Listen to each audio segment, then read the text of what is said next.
Hi and welcome back to my channel, Nerd It This Way. I'm Mahalia, and this morning, because it's like really early in the morning, I will be doing my July wrap up. I know it's like almost like middle of August, but some of the books I used for my July TBR, I also used for my Tubathon TBR, which was a fail. But I did read those two books for Booktubeathon. So that kind of worked out, you know? So the first book I will be wrapping up, which I kind of already talked about, would be the Klingon Wars. I believe I gave this a 2 out of 5, I think. But pretty much if you like, Star Trek, then you'd like this. But I'm not a real fan. I thought it would be funny and cool to just kind of, get some like Star Trekky feeling, but no. The next book I had issues getting through, but yeah, we'll talk about that.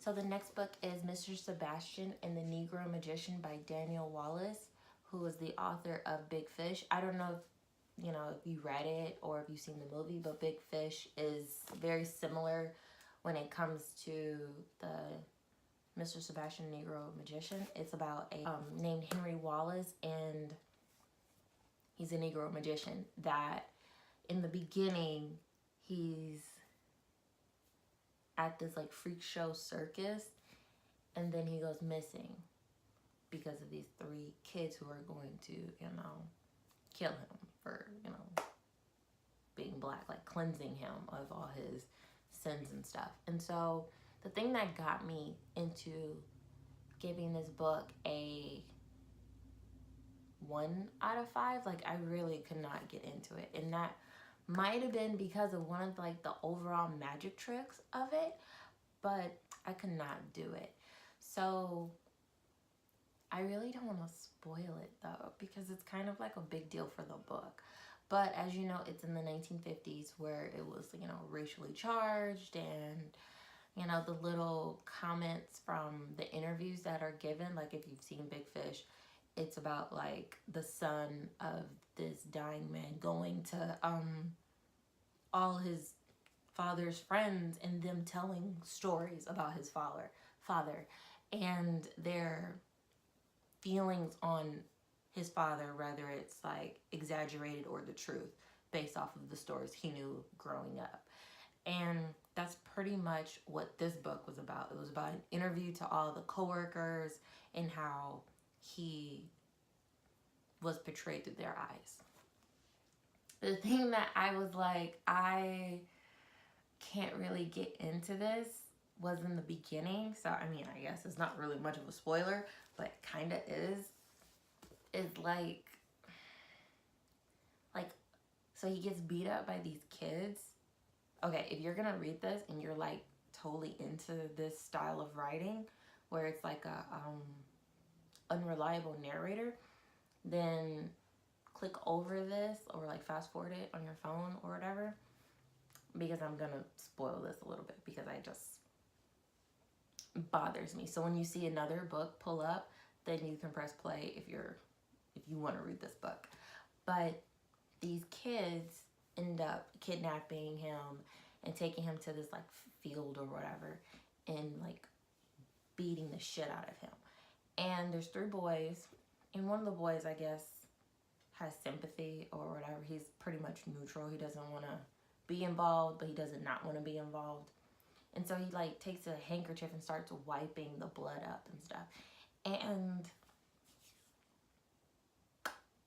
he wipes up the man's like the melanin off his skin. So he like starts wiping his face and cleaning him up, and he starts to turn white. And so that, I guess, is like one of the bigger illusions of the book, was that he met the devil and the devil cursed him to be black with magic. So it's very complicated because you don't know what he really is. Like if he was a Caucasian character that turned into an African American character, or vice versa, or if it's just an illusion to like live. But you don't know. And the narrator is not reliable. So I couldn't get into that at all. At all. Like it was a good book, but it wasn't like, I did not like it. Like the writing, how I felt about Big Fish was not the same for this. And I think because it was like racially charged. And so it was kind of like, not the same feeling, you know? So the next book is the graphic novel Oryx Forged in War by Stan Nichols and Joe Flood. This was not, like, I know in my TBR, I was like, oh, this is like Tolkien, but no, it's not. It's its own thing. It's like the Orc society as a whole and them going to war. It's really good. Like, I was pretty surprised. Like, it took me a minute to kind of read it and like, because I normally just like zip through graphic novels, but this was good. This was really good. And this is the first book. I'm pretty sure, I don't know where to find the next ones, but if you do, put it down below. This was good. Like, I give this a 3 out of 5 stars, honestly. It wasn't like, oh my gosh, but it was good. It was, because I read it after this, so it was like, yeah, better by far. So this is a recommend. I recommend if you like orcs and dark elves and all of that, you'd like this.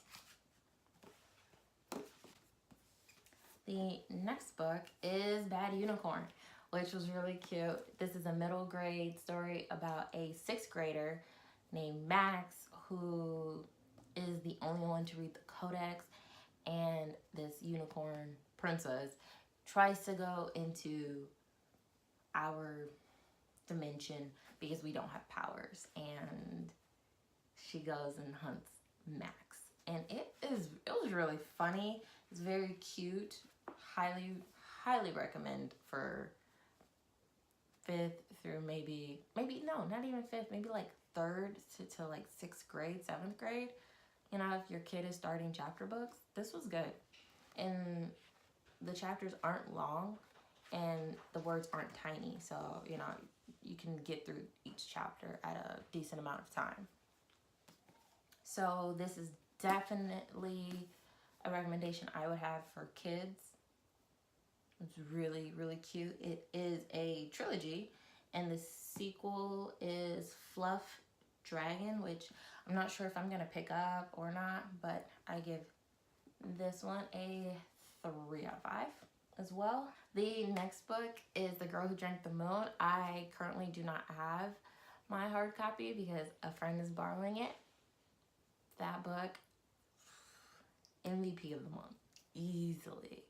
Like, it's really hard because if it wasn't that book, it would be like either between The Girl Who Drank the Moon, Insanity, and Concrete Chaos.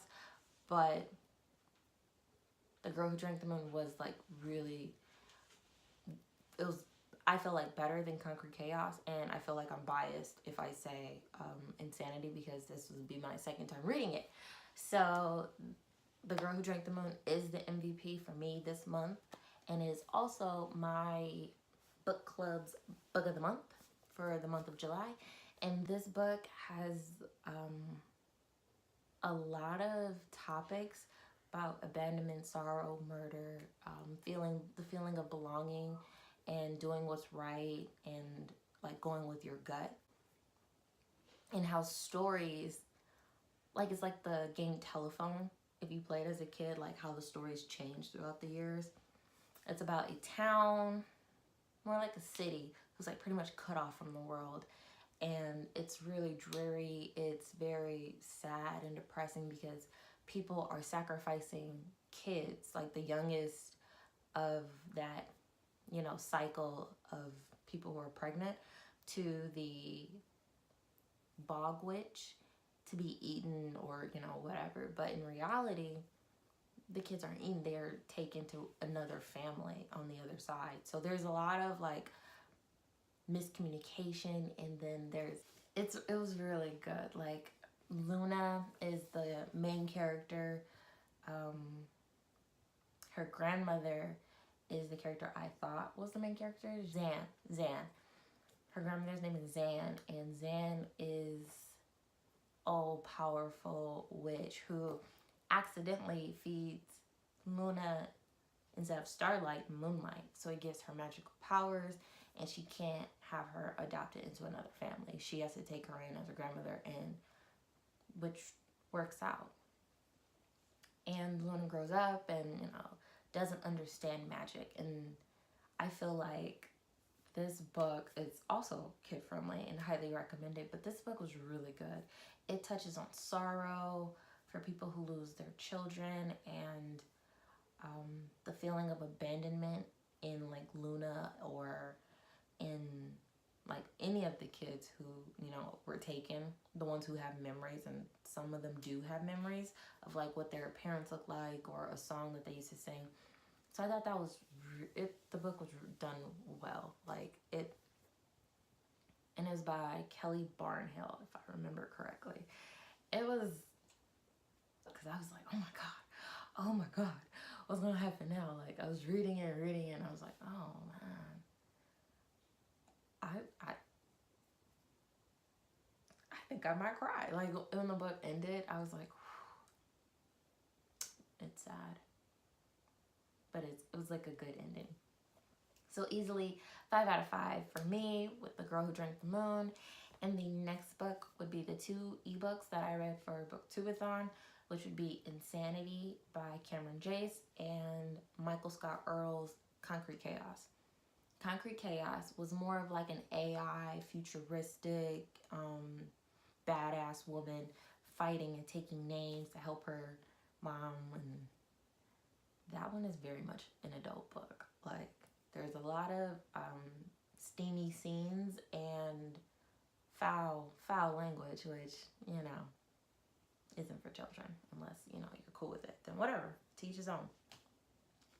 Insanity is more so, I would have, maybe like 8th grade could read it, because it is confusing, because it's not like the narrator is unreliable, because you know what she knows, but you don't know if you believe the information that she believes is real. You know, it's like a book. Like, you know more of what's going on than she does. So you're like, no, stop. What are you doing?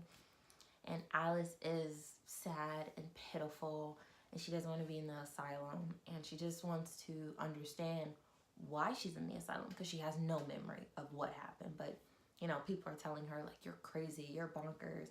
You know, she's being tormented with electroshock therapy. So she's like, my brain is fried. Anything could be real and anything could be fake. So that is also taking place. And then one of the characters who are helping her, or like, you know, guiding her, is Professor Pillar, who isn't really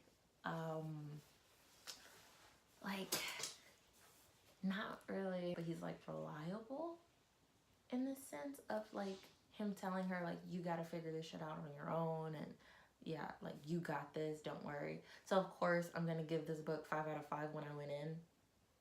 This is the second time reading it, but I also didn't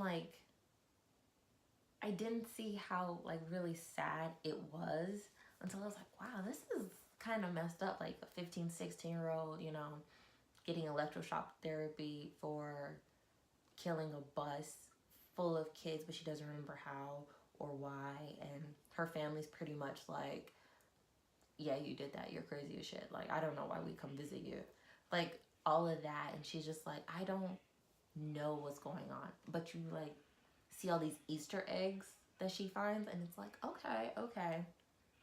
So you have to like read the next book, because the cliffhanger is so good that it's like you need to get those questions answered. So to all you mystery buffs, it is 5 out of 5. If you hear like people talking in my background, people are awake now. My husband's awake, and I think he's like watching something on his phone or something. But the next book I'm gonna review is Concrete Chaos, and this is, like I said, the futuristic AI. If you liked Altered Carbon, it's not as hardcore as that, you know, with like, you know, the souls and stuff like that, but it is like action packed like that for me. Like, I would compare the two if you liked one or the other, definitely. That concludes this wrap up. I hope, you know, you liked it. And if you're new to the channel, hey nerds. If you are already a subscriber, what's up? And like, comment, subscribe. I will be doing probably a few book tags this week or next week. If you have any suggestions, put them down below. All comments are welcomed. Bye.